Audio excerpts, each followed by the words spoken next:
આ અડદની દાળ છે એનાથી મેંદુવડા કેવી રીતે થાય તમને આજ શીખડાવીશ. અને 2-3 કલાક પલાળીને રાખજો. પલાળી પછી દરવાટાને પાણી જોતું હોય ને જરીક નાખજો.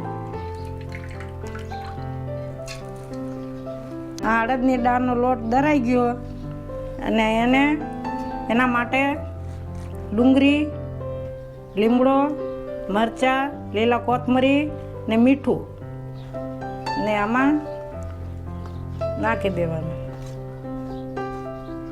આ લીમડો, લીલા મરચાં, કોથમરી,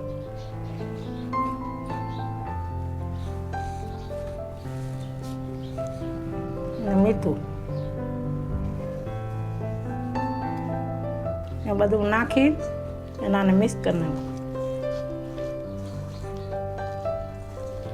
ને ચપટી સોડામાં નાખજો.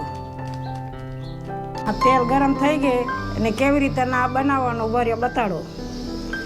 પાણી હાથમાં લેવાનું અને આને ગોળ ગોળ કરી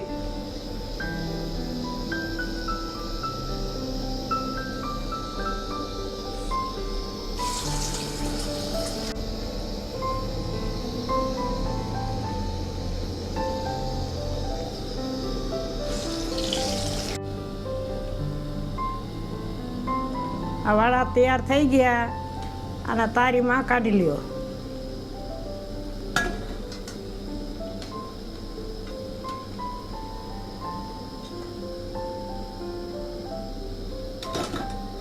આ મેંદુવાળા તૈયાર થઈ ગયા. ઘરે બનાવજો અને ખાઈને મને કોમેન્ટ કરજો.